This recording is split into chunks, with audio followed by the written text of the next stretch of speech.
Oh, hello, and welcome to another Whiskey Me live tasting, and a Merry Christmas to you. We are only 3 days from Christmas. Is it three? 3 days from Christmas, 2022. For those of you who are watching this live stream in the future, uh, which is very exciting. And we have a couple of great single malts to taste this month, both of which, in slightly different ways, I think, are highly representative of this particular festive time of year. First of all, we're going to be drinking the Dalmore Sherry Class Select 12-year-old. Find me a more Christmassy whiskey than that, full of lots of sherry, dried fruit, spice characteristics. Too good to pour on a Christmas pudding, I would say, but nonetheless quite tempting because it's got a lot of those kind of flavors in it. And then we're going to be moving on to Rampur Double Cask, which has also got some sherry cask characteristics in it as well, but lots of other stuff too. Really, really interesting single malt from India. And actually, I have to say, one of my favorite world whiskies we've done since we started doing world whiskey about 18 months ago. There's a damn good chance I'm going to be drinking that whiskey on Christmas Day. To join us on this incredible journey, we've got Aaryn Faolain from the Dalmore and Kunal Madan, all the way from India, where it is currently 1:30 in the morning. So he stayed up very, very late for us, which is very kind of him. We're going to crack on because we need to get the Dalmore on first, and I don't want to keep Kunal up any longer than is absolutely necessary. So to talk Dalmore, Aaryn. Hey, Darren. How you doing?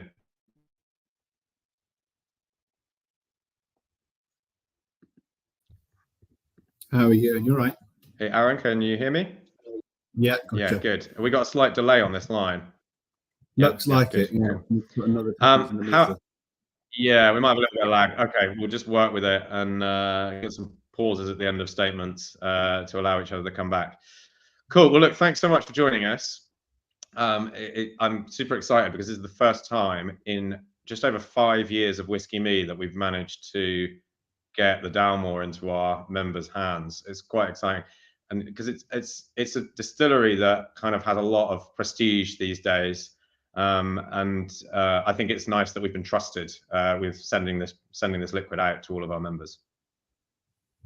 Thank you. Yeah, no, look, it's exactly right. It's a distillery that's gone from strength to strength, and it's just really hard to get the liquid these days. The demand has just exploded globally, so it's one of those ones that's available but quite elusive. But this feels like the right place for it to be. It's a lovely little setting for us to just sit down and have a talk about it. Just talk about the whiskey as well, because as well as that, I think the problem with it being such an elusive whiskey is actually it's very difficult to be able to talk about how good the whiskey actually is. And I think that we can be a bit guilty, certainly I personally think at the Dalmore, we can be a bit guilty of kind of forgetting that actually what's inside the bottle is amazing stuff and we should shout about it a bit more.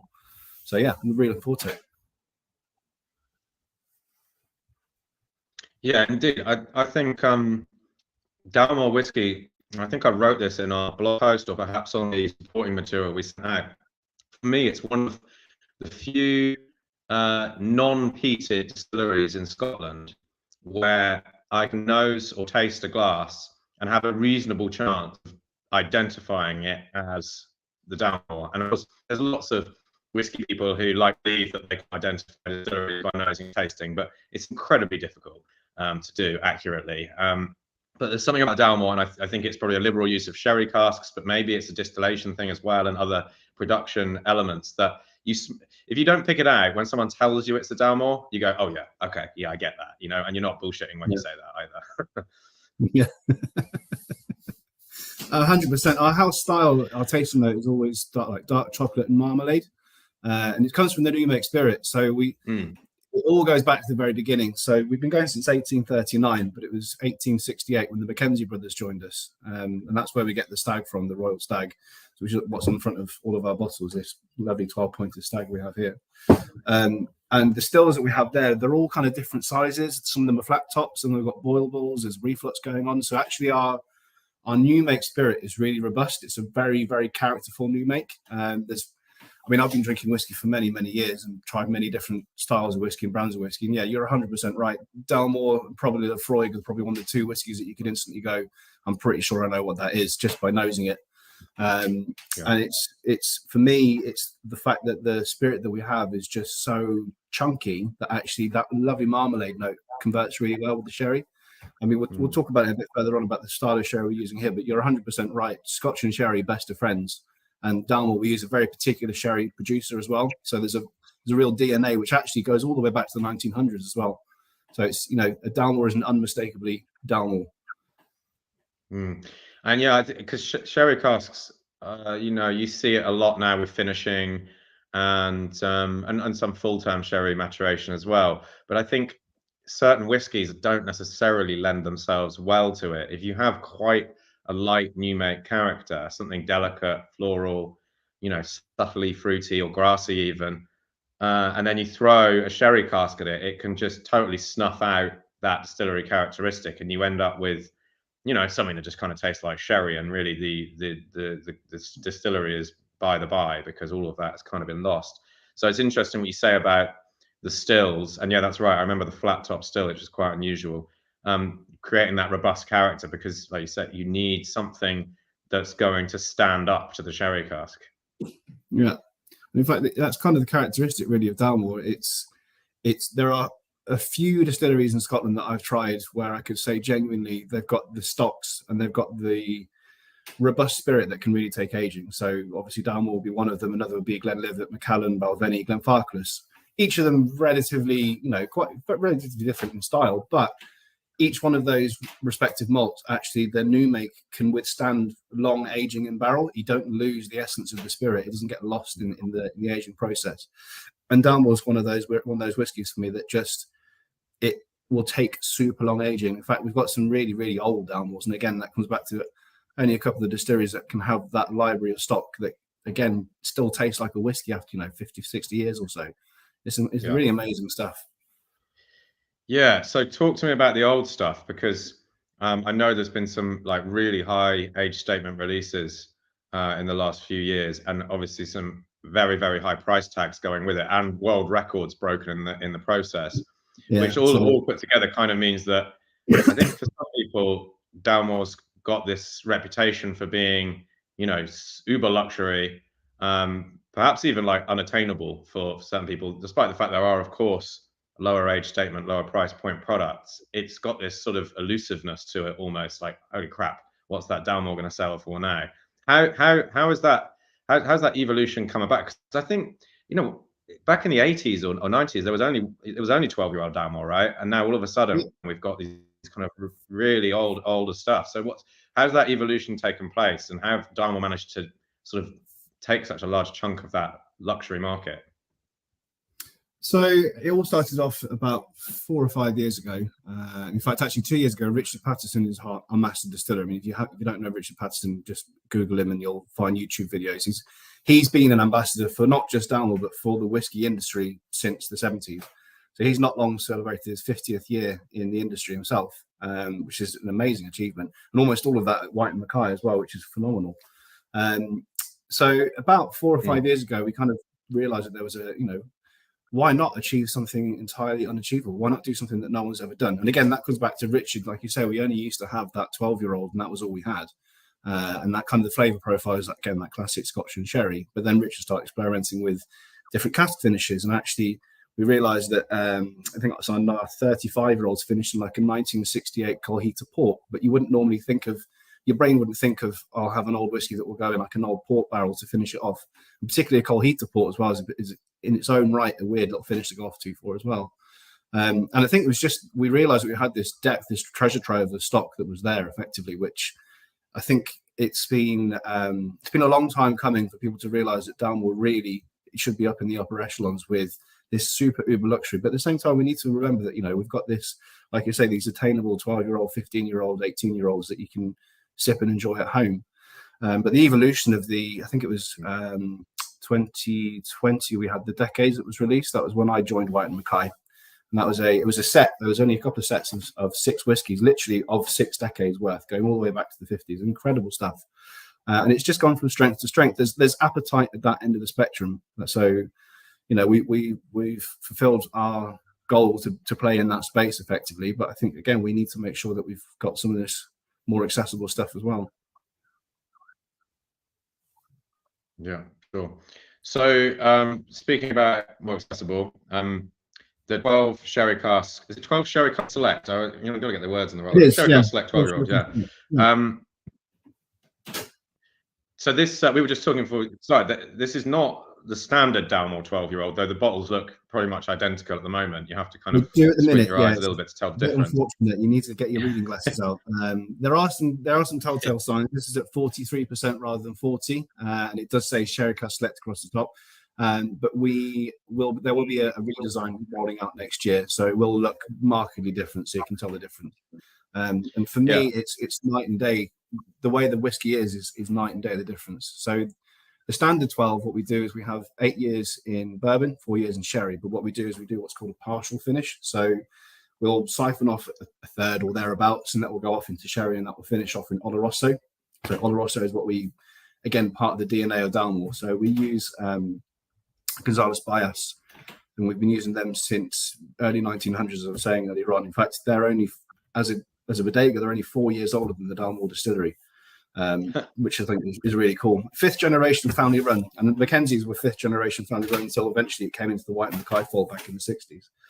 But anyway, the standard 12, we siphon off about a third, that goes off for finishing in the sherry barrels, and then we marry it back together again. And what we've done with the Sherry Cask Select is it's a full finish. So that means all of the liquid goes into sherry barrels. But we've actually worked with Antonio Flores, who's our Richard Patterson equivalent in the bodega in Spain, who created this concoction with Richard. They basically sat down and Richard gave them the specifications of, I want this flavor profile. How do we make that happen?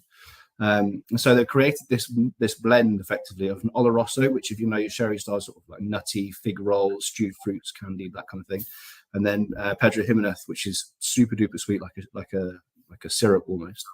But we've also used we used barrels from 3 different cooperages. So there's Tabasa, Vassima, and Paez. Each one of them, they're not exclusive to White and Mackay. They supply most of the whiskey industry. But again, we've worked with them quite closely to create this project where we wanted this, rather than buying barrels which we're trying to fit the flavor profile in, we're going into the flavor first and reverse engineering it. So you're getting this profile that we've controlled right from the outset. And it's one of these, I really love it. This is one of my eureka moment whiskies, because you'll give it to somebody who says, oh, I know the standard Dalmore 12, so what's this 12 Sherry Cask Select? And I'll say, as I said to you, and I'll say to everybody else, I think it's night and day different. You try it and you think, okay. And you can see it. You can literally see the light bulb moment go off and go, oh, bloody hell, that is really different. That's amazing. So for me, I think it's one of these really lovely bits where you can still show how, we're an old dog. We've been in the industry for literally like centuries, but it's amazing we've still got these new tricks. And actually, it's a sherry whiskey. So effectively, it's just an evolution of what we're doing now. It's still a sherried malt. We'll still have the standard Dalmore 12 sherry. This is just a little kind of side project we've gone off onto as well. Yeah. And I think that answers Carlos's question. Is it just sherry aging? No, it's not. It starts out as bourbon and then moves into 2 different types of, 2 different wine casks. So the PX and the Oloroso. Yeah. Yeah. Yeah. And I'm just tasting it now. And I actually wasn't aware that there was a PX component. I thought it was all Oloroso, but that explains. It's a slight amount. So yeah, it's just, but that PX. So when I first read there was PX going in, I was really worried. It was going to be a bit too like saccharine sweet. I wasn't sure how it would play with the malt, but actually for me, my big tasting note on this is like the inside of a crunchy on fire. It's like you've got that lovely honeycomb bitterness to it, and that bitterness to that sweetness just balances out perfectly. And I think this is really a testament to the cask curation that's gone on there with Richard and Antonio as well, and the team. And in fact, we've very happily, Greg Glass, who's one of our whiskey blenders as well, he's just won Icons of Whiskey for 2022 or 2021, I should say, as one of the master distillers of the year, which is well deserved. We've got a fantastic team doing lots of new things with Dalmore. Yeah, cool. Well, it's tasty. I'm just super happy that we managed to get it out, and especially at this time of year. I can't think of a better whiskey that we could be sending out in December, because it's at the higher end of price point as well of what we normally send out. I think we're selling this on the website for about £75 a bottle, £70 a bottle or something. So it's at the sort of top end. But it's so cool to get it out finally, and we've done a fair bit of work with you guys over the last couple of years, because we've done Jura and Feta Cab. Yeah. Yeah, no, Back over this it's a great portfolio that I'm working with. What we have, what we offer, I think is phenomenal. Yeah, I think And Back 16 is one of my favorites we've done in the last year. It's really, really good. Yeah, it's phenomenal stuff. Yeah, cool. Oh well, there you go. That's the feedback on price. Price is still fair. Yeah, brilliant. Well, that's good feedback. Yeah. I mean, this is genuinely, this will be what I'll be having for my my Christmas day, just after my dessert little nightcap. This will be my little drop. I think it's a real star After your breakfast. Responsibly. Right, cool. That's fantastic. So stay on, and we're going to talk Rampur now with Kunal, which is really interesting. So, Kunal, how you doing, man? Hi, Justin. How are you guys? Good, good. Thanks again for staying up late for us. I don't know how much of a party animal you are and whether this is at all normal timing, but I doubt it. It's great to have you on because it is 1:45 a.m. I think in where you are now, isn't it? What I call is occupational hazards. So it's absolutely fine with me. Yeah, It's 1:45 in the morning. I'd say there's a lot of occupational hazards hanging around here right now as well. You know, we're all in danger. So where are you in India exactly? Are you at the distillery or near the distillery? Where do you live? Yeah, okay. So I stay in New Delhi, and the distillery is like 3.5 hours drive towards Himalayas, up north from New Delhi. So yeah, not that far away from the distillery. Yeah, well, not by maybe the landscape of India, but 3.5 hours in the UK feels like quite a long way to us on our little island. Let's start with maybe start with geography and the distillery itself, because the location of it in the north of the country, it's quite an interesting climate, right? Being sort of near the foothills of the Himalayas, there's quite a temperature fluctuation there, right? During the course of the year. That's right. So, in terms of geography, Rampur Distillery is located in the northern part of India, at the foothills of Himalayas, where the temperature variations happen from 2 degrees Celsius to plus 48 degrees Celsius. So they are extreme climates. So unlike in Scotland, where the evaporation rate also is like between 2 to 3% max, here the first year evaporation rate goes to 12% of in our aging. And the angels are pretty greedy out here. I'm sorry to say that. And and the average angel share which comes out during the whole process of our aging is close to around 7.5 to 8%. So that's how the aging happens in this kind of extreme weather conditions. But having said that, due to this, the cask tends to breathe and expand, and there's a lot of expansion and contraction with the liquid, and that's the prime reason. Being a world whiskey, we always call it as a non-age statement, principally to the type of aging we have in this part of the world. And I gather it's quite an old distillery. In fact, I believe it's the oldest continuously operating whiskey distillery in India. Is that right? It's one of the oldest. In fact, there's one more which was established in 18th century, and we were founded in 1943, pre-independence by a Dutch gentleman, and post-independence was handed over to an Indian entrepreneur. And since then, we have been producing alcohol, and in fact, it's not only one of the oldest, but it's the largest fully owned Indian subsidiary. Being said so because Diageo and Pernod Ricard are the first two top ones, but fully Indian owned, we are the only ones. We produce close to around 30 million 9-liter cases every year. Wow. Because we have a small population of 1.4 billion out here to help them out with our whiskey, vodka, and gin. So we need to. But only a fraction of that production is single malt whiskey, right? The vast majority of that is white spirits, or it's other kind of domestic rums and whiskies and that kind of thing, right? Correct. Indian whiskies, Indian rums, and yes, we have our vodkas and gin as well. Yeah, sure. So tell me why the location in the north what's the sort of reason for that? Does it make sense from a for trading, or is that where the cereals grow, or is there some other particular reason why you would build a distillery there rather than, because I mean, I've looked at it on a map and it's sort of kind of on its own there, right? It's not near to a big sort of economic hub like Delhi or Mumbai. So why there? Yeah. So there's a big reason out there, because Rampur is a city located in the state of Uttar Pradesh, which is a highly fertile area. So if I give you the specifics about Rampur, the ethos of the company has always been to represent India and give India to the world. So what we have done, we use everything indigenous. For example, our barley comes from North India. So our barley is not a 2-row barley like you have in Scotland. It's a 6-row barley. So what happens that when you convert alcohol from a 6-row barley, the yield is very high. The protein content is high. So that turns out that whiskey becomes more sweeter in the taste profile. So we use North Indian 6-row barley.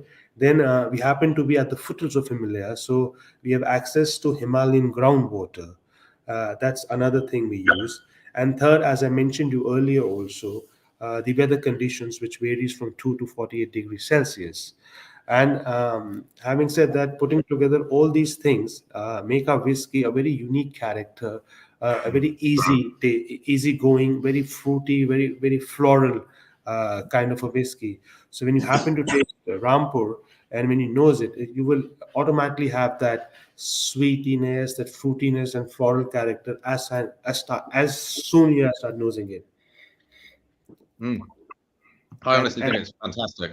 For me, there's some tropical fruit characteristics on it. So I get a bit of banana, and I don't know whether that's coming from the fermentation or whether it's possibly more likely from the barrel, but I don't know. You get banana characteristics on certain bourbons and things like that. Like Jack Daniels is quite banana-y, and that comes from that use of heavily charred new oak casks from America. But and it ends up being quite a kind of sickly, candied banana. Whereas I think maybe it's because it's come from a different source, or maybe it's because it's combined with certain other tropical fruit characteristics, a little bit of sultana, but it feels much more natural and less forced and a bit more subtle. It's good. Yeah, the principal reason this is we are tasting Rampur double cask, which is aged for 2/3 of its life in the first fill bourbon barrels. So that's how that bananish and vanillish character comes into it. And the 1/3 of its life it spends into sherry oloroso cask. So all these combine, it gives you that floralness, and yes, and it's the tropical fruit you're bang on, but the most common tropical fruit we come across from everyone is lychee. Yeah. And it's something amazing when you first introduce Rampur on the scene. The core character or the core essence of Rampur, everybody says tropical. It's as you mentioned earlier also. Somebody calls this a breakfast whiskey. They can pour it over the porridge and just have it because it's so sweet, so fruity, so easy drinking malt, and it's somehow gives you lychee. And one more reason, because Rampur itself, as I mentioned you, is one of the horticulture hubs of India. A lot of flowers are grown in and around Rampur. A lot of lychees are grown in and around Rampur, and a lot of mangoes are grown in that region. So it has that character of all these put together in our whiskies. Well, you know what? I mean, first of all, Simon Boone's tasting notes, he's absolutely nailed it this month because everything you're saying there, I agree with. Ginger, chili, rhubarb, lychee, banana. It's interesting, like you say, that you've got lychees growing nearby, you've got mangoes growing nearby. There's the ginger in there as well, which is obviously a very common ingredient in India too. And I sometimes wonder, like sometimes when you taste whiskies from like emerging markets, let's call it emerging domestic single malt markets. I wouldn't include Japan as emerging necessarily, but they're kind of newer type of whiskey to most of us over here. You taste things and you're like, wow, that it tastes. Japanese whiskey, maybe it tastes a little bit like green tea or some sort of like incense. You taste an Indian whiskey and it tastes like the things that grow near the distillery. It happens so much. Like I taste certain French whiskies and there's like brioche notes to it, and you're like, no, I don't believe for a second that the characteristics of these nearby products are somehow seeping through the barrel and making it taste like that. But what I think is more likely is that the people making the whiskey and the people who are blending the whiskey are nosing it and going, yeah, well, that smells pretty good.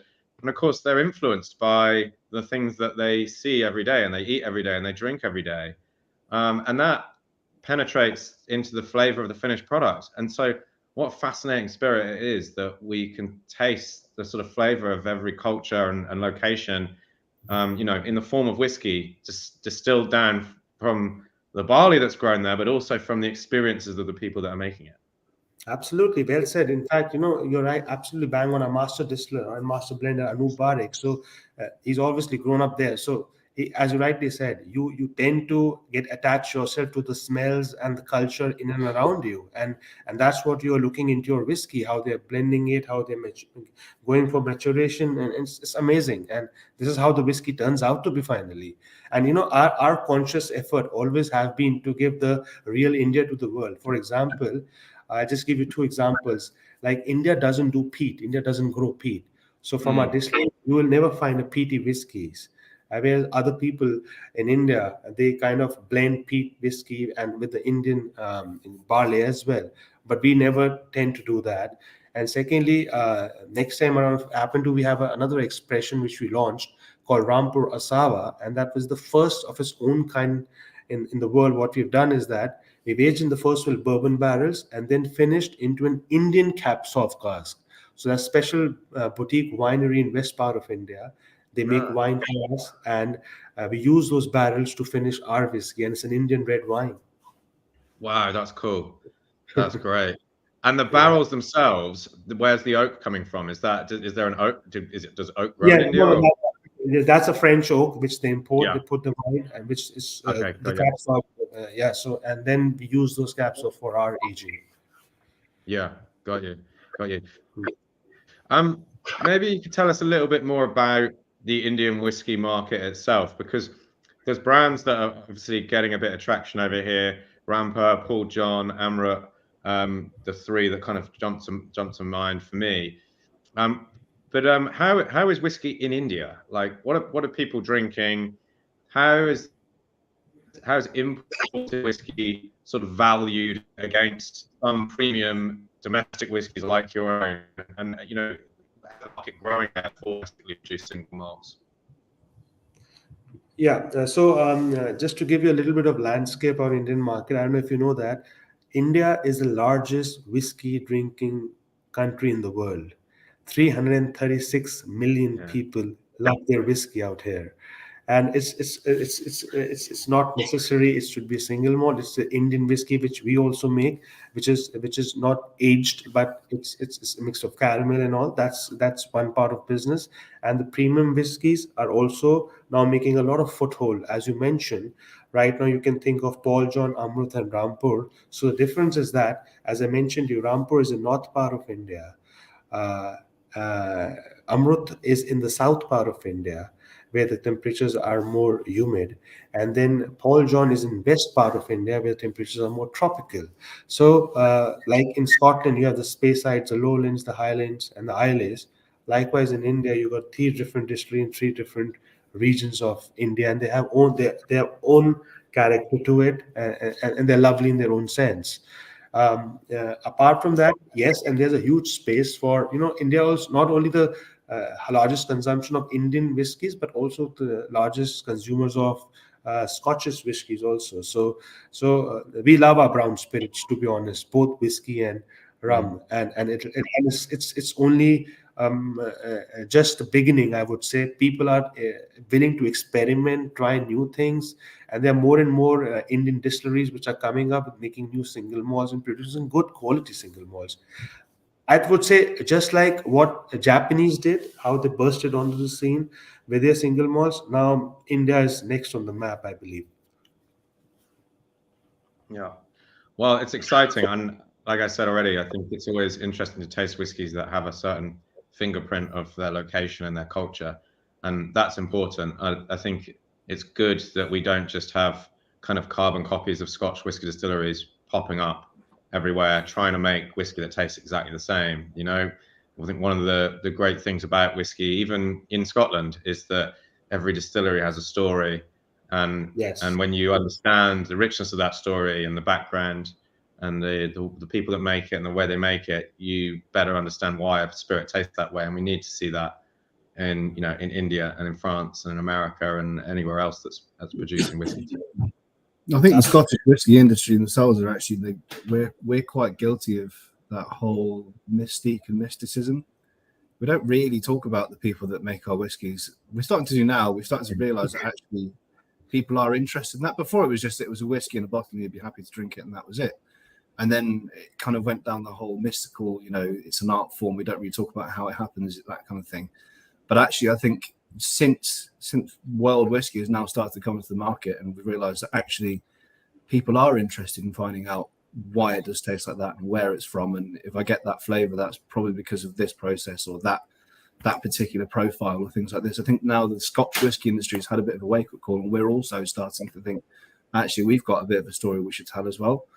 I think it's a great thing for whiskey drinkers and for people in the trade as well. It gives us something to talk about. It's nice to actually have people ask us questions about stuff that we specialize in and things that we like to talk about, and how, I can tell you about the people that run around the distillery in Dalmore, and I can tell you their names and I can tell you what their jobs are, but you wouldn't know that unless we spoke about it, kind of thing. And I think it's a great thing that whiskey generally as a category is starting to become a bit more open, and actually it's not about cloaks and daggers and secrets. It's all about, this is how we do it, and that's what makes us unique. I think it's a great little thing. And people love stories. If you tell the stories and you're tasting the product and they can relate the stories, and that's nothing can get bigger than this. Exactly. Yeah, dates and facts and figures, they go in one ear, come out the other, but you remember a story. And I think it's amazing. And what you're saying about how three different regions, three different styles of whiskey, I think it's really exciting. I'm really interested to see what comes next and what's coming out next. I think it'd be really, really cool. For sure. Yeah. Well, look, guys, I think we'll finish it on that, because that's a nice way to tie things up. We've had some lovely comments about both whiskies, and I personally think this is one of the best months we've ever done in terms of two whiskies. And it is interesting because, sometimes for our world whiskey, we're sending out, rye whiskies from somewhere, or it's a bourbon or something made in a weird way with wheat or whatever. But it just so happens this month we've got two single malts that have both been finished in sherry casks. But it's fascinating to see how utterly different these whiskies are, given the cultures and methods that surround them. But both fantastic. So yeah, thanks for your time. Pleasure. Thank you, sir. All right. And thanks everyone for joining us. We hope you have a fantastic Christmas. Don't forget to enjoy a bit of whiskey on Christmas Day. I know I will be. I'll be surprised if the bottle of Dalmore makes it through Christmas Day, to be honest with you. A little miracle. All right, cool. We'll see you next time. Cheers, everyone. Bye. Take care. Merry Christmas. Cheers, guys. Merry Christmas.